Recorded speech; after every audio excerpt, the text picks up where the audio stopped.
नमस्कार दोस्तों। माँ भारती हिंदी मंच यूट्यूब चैनल पे आप सभी साथियों का हार्दिक स्वागत है। और आज इस क्लास में स्टेट का एक मॉडल पेपर हल करेंगे। हिंदी और हरियाणा जीके का पार्ट रहेगा। बहुत ही अच्छे लेवल के प्रश्न रहेंगे दोनों पार्ट में। तो आइए पहले हिंदी से शुरू करते हैं। पहला प्रश्न हमारे सामने क्या है, देखो, किस शब्द में उपसर्ग का उपयोग किया गया है। उपसर्ग का पूछा इसने। उपकार, लाभदायक, पढ़ाई, अपनापन। तो देखो इसमें उप और कार, पहले में है उप उपसर्ग है इसमें इसमें हो गया उप उपसर्ग। और कार इसमें क्या है, कार क्या है, मूल शब्द है इसमें। लाभदायक, लाभ इसमें मूल शब्द है, दायक क्या हो गया, प्रत्यय हो गया। पढ़ आई, पढ़ाई, पढ़ इसमें मूल शब्द है और आई क्या हो गया, प्रत्यय हो गया। अपनापन, अपना क्या है, मूल शब्द है, पन हो गया प्रत्यय। तो इन तीनों में तो प्रत्यय है और इसमें हो गया उप उपसर्ग। तो इसने पूछा कि कौन से शब्द में उपसर्ग का प्रयोग हुआ है, तो ऑप्शन नंबर ए सही इसका आंसर हो जाएगा। इसमें उपसर्ग का प्रयोग हुआ है। आगे देखो भाई, बिन सतसंग विवेक न होई, राम कृपा बिना सुलभ न सोई, सतसंगति मृदु मंगल मूला, तई फल सिद्धि सब साधन फूला। इसमें छंद कौन सा है ये पूछा इसने। तो छंद कौन सा है, दोहा, सोरठा, चौपाई, गीतिका। तो इसमें चौपाई छंद हो जाएगा। कौन सा हो जाएगा, चौपाई। चौपाई छंद में क्या होता है, चौपाई छंद में चारों चरणों में मात्राएं बराबर बराबर होती हैं और हर चरण में 16-16 मात्राओं का संयोग होता है। ठीक है ना। तो ये चौपाई छंद आंसर हो जाएगा इसका। आगे देखो, आगे क्या कह रहा है ये। शून्य और शक्ति नामक निबंध के रचनाकार कौन है। शून्य और शक्ति, तो डॉक्टर रामकुमार वर्मा, अमृतलाल नागर, सूर्यकांत त्रिपाठी निराला, गिरिजा कुमार माथुर। तो शून्य और शक्ति नामक निबंध निबंध विधा की रचना है ये। तो इसके जो रचनाकार हैं वो सूर्यकांत त्रिपाठी निराला रहेंगे। ऑप्शन नंबर सी सही हो जाएगा। यथामति किस शब्द का यथामति शब्द किस समास का उदाहरण है, तो तत्पुरुष, द्वंद्व, कर्मधारय, अव्ययभाव। तो तत्पुरुष समास में तो दूसरे पद की प्रधानता होती है, द्वंद्व समास में दोनों पदों की प्रधानता होती है, कर्मधारय समास में विशेष्य विशेषण और उपमेय उपमा का बोध होता है। अव्ययभाव समास हो जाएगा इसमें, पहला पद अव्यय उपसर्ग और पहले पद की ही प्रधानता। तो यथा क्या है, यथा अव्यय है, तो क्या हो जाएगा, मति के अनुसार। तो ये अव्यय भाव समास हो जाएगा। ठीक है ना। यथामति, मति के अनुसार, ये इसका विग्रह हो जाएगा और इसका ऑप्शन नंबर डी सही हो जाएगा। नेक्स्ट देखो, यह प्रेम का पंथ कराल महा, खालिस्तान, उपरोक्त लोकोक्ति को पूर्ण कीजिए। यह प्रेम का पंथ कराल महा, प्रेम पंथ होता है रास्ता, कराल भयंकर, महा बड़ा, कि यह प्रेम का जो रास्ता है वो बड़ा भयंकर। आगे क्या कहता है देखो, अरु नेह सो नाती बड़ा व्रत है, गलत है। तलवार की धार पे धावनो है, ये हो जाएगा। क्या कहता है कि ये जो प्रेम का जो रास्ता है ये बड़ा भयंकर है और तलवार की धार पर धावनो है, धावनो का मतलब दौड़ना है, कि ये प्रेम का जो रास्ता है ये बड़ा भयंकर है, इस पर तलवार की धार पर दौड़ना पड़ता है। ये उसका बी आंसर सही हो जाएगा। दुखदाई और घोर सतावनो है, ये वैसे है तो ये भी, लेकिन इससे ज़्यादा स्ट्रोंग ऑप्शन बी है। मन ही मनूर भावनी है, ये गलत है इसमें। ठीक है ना। तो ऑप्शन नंबर बी इसका सही आंसर हो जाएगा। आगे देखो, प्रेरणास्पद संधि का शब्द का सही संधि विच्छेद क्या होगा, तो प्रेरणा प्लस आस्पद, प्रेरणास्पद, प्रेरणास्पद, प्रेरणापद।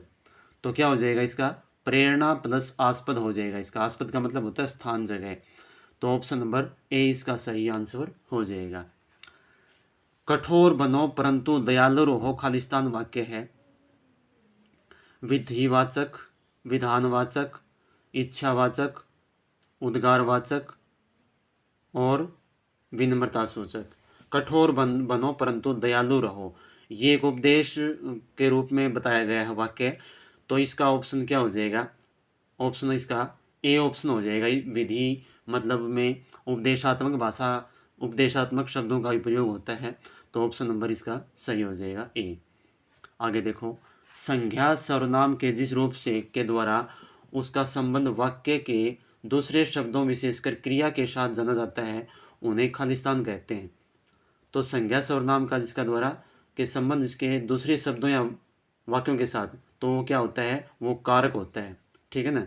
संज्ञा तो आप जानते हो सभी, किसी विशेष विषय, वस्तु, व्यक्ति, स्थान, भाव आदि का जो बोध करवाता है। संधि दो वर्णों के में मिलने से जो परिवर्तन होता है, विशेषण संज्ञा के स्थान पर जो संज्ञा की जो विशेषता बताए वो होता है। तो ऑप्शन नंबर इसका सी सही हो जाएगा। नेक्स्ट क्वेश्चन क्या है? अत्याचार का संधि विच्छेद कीजिए। संधि विच्छेद क्या है? अति प्लस आचार, अति प्लस आचार, बड़ी मात्रा नहीं आएगा ये भी, अति प्लस आचार, अति आचार। तो ऑप्शन नंबर इसका सी सही हो जाएगा, अति प्लस आचार। और ये यण संधि में आ जाएगा। ठीक है ना, यण संधि में आ जाएगा। स्वर संधि का जो एक भेद उपभेद है यण संधि, उसका ऑप्शन है ये, उसका उदाहरण है अति प्लस आचार, अत्याचार। ऑप्शन नंबर सी इसका सही आंसर हो जाएगा। आगे देखो भाई, नेक्स्ट है सतसई में कौन सा समास है? तो सतसई कर्मधारय, द्विगु, बहुव्रीहि, द्वंद्व, तत्पुरुष। तो इसमें क्रमधार्य तो नहीं है, क्रमधार्य में तो विशेष विशेषण और उसका बोध होता है। उपमेय उपमा का द्विगु समास हो जाएगा ये, 700 दोहों का समूह क्या हो जाएगा? 700 दोहों का समूह क्या हो जाएगा? सतसई कहते हैं उसको, और द्विगु समास हो जाएगा। बहुव्रीहि समास भी नहीं है, द्वंद्व भी नहीं है, तत्पुरुष भी नहीं है। तत्पुरुष समास में दूसरे पद की प्रधानता होती है, बहुव्रीहि समास में कोई अन्य पद प्रधान होता है, दूसरा ही कोई तीसरा पद। और क्रमधार्य बता दिया। द्वंद्व समास में दोनों पदों की प्रधानता होती है और इसमें जोड़े बने होते हैं। तो इसका ऑप्शन नंबर क्या हो जाएगा? बी सही हो जाएगा। घर की मुर्गी दाल बराबर का कहावत का अर्थ है मुर्गी खाना, मुर्गी को दाल खिलाना, अपने आदमी को कम महत्व देना, सभी को समान महत्व देना। तो इसका ऑप्शन क्या हो जाएगा? इसका ऑप्शन सी हो जाएगा, अपने आदमी को कम महत्व देना। यानी कि हम जिसको जानते हैं वो कितना भी गुणकारी हो, उसको हम तुच्छ ही मानते हैं कि इसको क्या पता होगा। ठीक है ना, तो ये ऑप्शन नंबर सी हो जाएगा। वर्णमाला किसे वर्णमाला कहते हैं? तो किसको कहते हैं? शब्दों के समूह को, वर्णों के संकलन को, शब्द गणना को, वर्णों के व्यवस्थित समूह को। तो वर्णमाला वर्णों के व्यवस्थित समूह को कहा जाता है। ठीक है ना। आगे देखो, सप्तऋषि का संधि विच्छेद सही होगा। तो सप्तऋषि गलत है, सप्तह ऋषि ये भी गलत है, सप्त प्लस ऋषि ये सही हो जाएगा। सप्त प्लस ऋषि सप्तर्षि। और ये भी स्वर संधि का जो भेद है गुण संधि उसमें आ जाएगा, उसका एग्जाम्पल है ये सप्तऋषि, राजर्षि। ठीक है ना, ये देवर्षि, ये सभी उसी में आ जाते हैं गुण संधि में, जो स्वर संधि का उपभेद है। तो ऑप्शन नंबर इसका सी सही हो जाएगा। निम्नलिखित में से सही विलोम शब्द युगम कौन सा है? तो पाठ्य सुपाठ्य विलोम पूछा है इसने, गलत है। नत अवनत ये भी गलत है। शिष्ट विशिष्ट ये भी गलत है। संश्लिष्ट विश्लिष्ट ये सही हो जाएगा। संश्लिष्ट और विश्लिष्ट, संश्लिष्ट का मतलब होता है कि जैसे बिल्कुल उसको एक संक्षिप्त रूप में लिखना, और विश्लिष्ट का मतलब होता है विश्लेषण के रूप में। ठीक है ना। पाठ्य का है पाठ्य हो जाएगा, शिष्ट का अशिष्ट हो जाएगा, नत का हो जाएगा उन्नत, क्या हो जाएगा? उन्नत। तो ये भी मैंने आपको बता दिए हैं। तो ऑप्शन नंबर इसका डी सही हो जाएगा। नेक्स्ट क्वेश्चन देखो, जो सबसे आगे रहता हो उसे कहते हैं अग्रणी, अनादि, अनुकरणीय, अवैध। ठीक है ना। तो इसका क्या हो जाएगा? अग्रणी हो जाएगा, जो सबसे आगे रहता हो अग्रणी। अनुकरणीय होता है जिसको अनुकरण करने होगे हो। अवैध होता है जो कानूनी रूप से जो वैलिड ना हो, वैध ना हो। ठीक है ना। तो इसका ऑप्शन नंबर ए सही हो जाएगा। स्त्रीत्व शब्द में कौन सी संज्ञा है? स्त्रीत्व जातिवाचक, जातिवाचक तो तब होता तब स्त्री होता, ठीक है ना, व्यक्तिवाचक भी नहीं है, भाववाचक हो जाएगा स्त्रीत्व, ठीक है ना। बचपन द्रव्यवाचक भी नहीं है, तो ऑप्शन नंबर सी सही आंसर है इसका। कौन सा वाक्य शुद्ध है? दही खट्टी हुई गई है, ये तो कोई वाक्य ही नहीं बना। दही खट्टा है, दही खटात है, दही खट्टी हो गई है। तो पहले तो ये समझो कि जो दही शब्द है वो पुल्लिंग है। क्या है? पुल्लिंग है। हम ऐसे नहीं कह सकते कि दही खट्टी है, दही खट्टा है, ऐसे कहेंगे। तो इसमें कौन सा हो जाएगा? ऑप्शन नंबर बी इसका सही आंसर हो जाएगा। कौन सा? बी। आगे देखो भाई, ये सभी जो प्रश्न है वो कहीं ना कहीं आए हुए हैं, ऐसे नहीं कि सामान्य प्रश्न ही है। कोई भी प्रश्न देख लेना, ये देखो कहाँ कहाँ आए हुए ये, तो वेरी इंपॉर्टेंट प्रश्न है आपके लिए। ऐसे नहीं है कि बस तुम देखते देखते रहते हो, अपने साथियों को शेयर भी नहीं कर सकते, कम से कम शेयर तो कर सकते हो भाई। आगे देखो, छाती पर मूंग दलना का अर्थ क्या है? घबरा जाना, बहुत परेशान करना, परिश्रम करना, दुखी होना। तो छाती पर मूंग दलना का अर्थ क्या है? घबरा जाना नहीं है, बहुत परेशान करना हो जाएगा, बहुत दुखी करना, ठीक है ना। दुखी होना नहीं, बहुत दुखी करना और किसी को, छाती पर मूंग दलना। तो ऑप्शन नंबर बी इसका सही हो जाएगा। निम्नलिखित में से अलप प्राण वर्ग कौन सा है? अलप प्राण यानी कि जिसको जिन वर्णों का उच्चारण करते इसमें कम से कम मतलब ताकत लगती हो बोलने में। तो ए आ, थ घ, थ में है, और क ग, क ग ये हैं। ऑप्शन नंबर ये हो जाएगा इसमें सी का, ठीक है ना। क और ग ये अलप प्राण में आते हैं। नेक्स्ट क्वेश्चन देखो, क्ष ध्वनि किसके अंतर्गत आती है? क्ष तो मूल स्वर, घोष वर्ण, संयुक्त व्यंजन और तालव्य। तो क्ष ध्वनि जो है वो संयुक्त व्यंजन है। संयुक्त व्यंजन 4 हैं, क्ष, त्र, ज और स्र। तो ये संयुक्त व्यंजन की श्रेणी में आ जाएगा। और ये बनेगा कैसे? क आधाता इसमें और श पूरा आता है। स कौन सा होगा? प वाला, षटकोण वाला जिसको बोलते हैं। तो ऑप्शन नंबर इसका सी सही हो जाएगा। किस विकल्प में सभी पद कर्मधारय समास से निर्मित हैं? तो निड्र, पूर्वरात्र, निड्र तो बन गया अविभाव समास में, ये पहले ही बाहर हो गया, ये नहीं है। महाजन, खुशबू, जीव जंतु, खुशबू और महाजन है, लेकिन जीव जंतु कर्मधारी, वो सॉरी द्वंद्व समास हो गया। घृतानंद, छायात्रु, पर्णशाला, चंद्रमुख, ये हो जाएगा सारे। ये सारे किसके हैं? कर्मधारी समास के हैं। फिर डी का देखते हैं, महालक्ष्मी कर्मधारी है, भूत प्रेत, ये फिर द्वंद्व का आ गया, ठीक है ना। तो ऑप्शन नंबर सी इसका सही आंसर हो जाएगा। आगे देखो, पर्यायवाची से पूछ दिया फिर शब्द, यानी कि कौन सा समूह सभी शब्द पर्यायवाची हैं? पृथ्वी, अचला, पृथुल, अवनी, वसुंधरा। अचला होती है पृथ्वी का पर्यायवाची, पृथुल नहीं होता। पृथुल तो कोई होता है, कोई मतलब एक महान आदमी, पृथ्वी के समान महान आदमी। पृथुल जो है वो इसका विशेषण बन गया, न कि इसका पर्यायवाची। तो ये बात नहीं है। कंचन, कनक, जातरूप, स्वर्णचु, ये भी नहीं है। निर्झर का निर्झरणी, झरना, प्रपात, चश्मा, निर्झरणी नदी होती है, बाकी ये तीनों इसके हैं।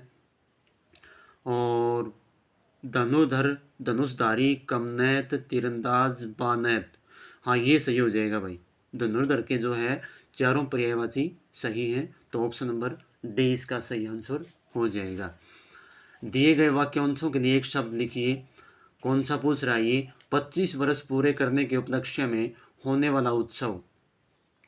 हीरक जयंती, रजत जयंती, स्वर्ण जयंती, इनमें से कोई नहीं। तो हीरक जयंती तो होती है 60वें वर्ष में मनाते हैं उसको। रजत जयंती हो जाएगी ये 25वें वर्ष में, ठीक है ना। 25वें वर्ष में कौन सी हो जाएगी? रजत जयंती हो जाएगी। स्वर्ण जयंती होती है 50 वर्ष में, ठीक है। तो इसका ऑप्शन नंबर क्या हो जाएगा? ऑप्शन नंबर बी सही हो जाएगा। रानी केतकी, रानी केतकी की कहानी रचना की भाषा है, तो किस में है ये?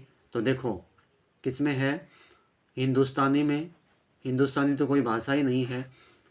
खड़ी बोली, उर्दू, अरबी फारसी मिश्रित। तो ये रानीखेत की कहानी क्या है, खड़ी बोली में है। आगे देखो, ये है मधुर है, मधुर का विलोम इनमें से नहीं है पूछा है। तो विलोम पूछा है तो मधुर का कटु होता है, कर्कश भी होता है, तीक्ष्ण भी होता है, मृदुल नहीं होता। मृदुल ये कोमल का होता है, कोमल का पर्यायवाची है। तो ऑप्शन नंबर डी सही हो जाएगा इसका।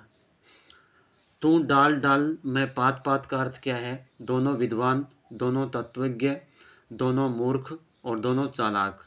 तो इसका क्या हो जाएगा, दोनों चालाक व्यक्ति। ठीक है ना, ऑप्शन नंबर डी।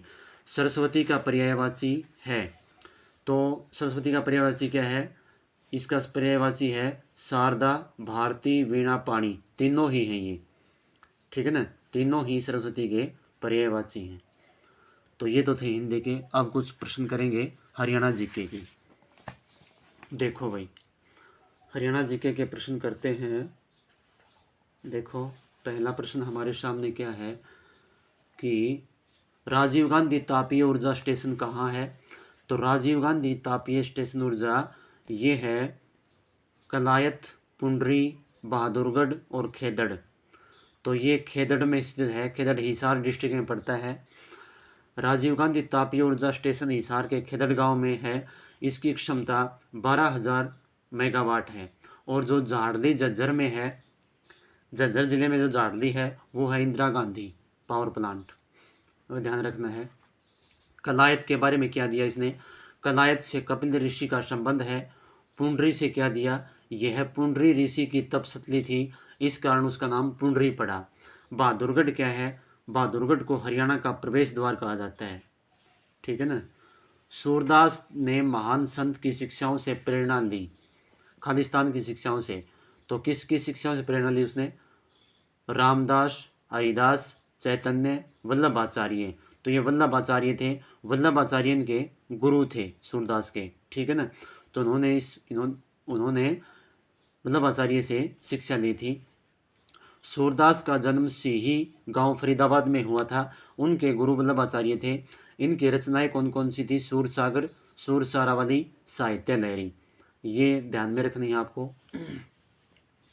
तो आगे देखो, नेक्स्ट क्वेश्चन क्या है, खालिस्तान ने नारनौल में एक महल बनवाया था जो मुगल बादशाह शाहजहां का दीवान था। ठीक है ना।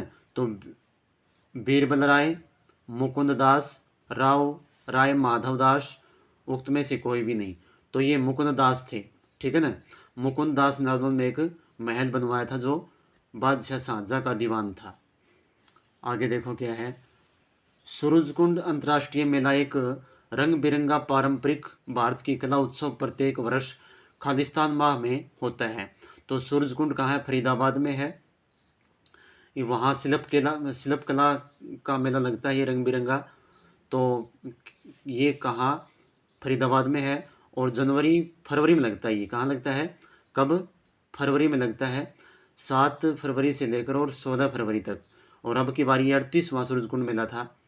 ठीक है ना, इस बात का ध्यान रखना है।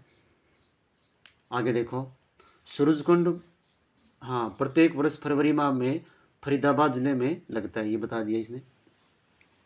हरियाणा की पहली क्षेत्रीय पार्टी कौन सी थी, हरियाणा जनहित कांग्रेस, जनता दल, विशाल हरियाणा पार्टी, इंडियन नेशनल लोक दल। तो हरियाणा की पहली क्षेत्रीय पार्टी कौन सी थी, विशाल हरियाणा पार्टी थी। कौन सी, विशाल हरियाणा पार्टी। और इसके संस्थापक कौन थे, श्री वीरेंद्र सिंह थे। ठीक है ना। तो देखो इसके बारे में क्या बताया, सन 1967 ईस्वी में संस्थापक राव वीरेंद्र सिंह ने इसकी स्थापना की थी। हरियाणा जनहित जन कांग्रेस 2007 में स्थापना हुई थी और इसके संस्थापक थे भजनलाल। इंडियन नेशनल लोक दल 1999 ईस्वी में और इसके संस्थापक थे चौधरी देवीलाल। ठीक है। तो ये कुछ प्रश्न साथियों हरियाणा जीके के थे। तो इस प्रकार से क्लास लेके आते रहेंगे। अपने साथियों को शेयर ज़रूर करा करो और जिस साथी ने सब्सक्राइब नहीं किया चैनल को सब्सक्राइब कर लें। तो मिलते हैं एक नई क्लास में जल्द ही। धन्यवाद। जय हिंद, जय भारत।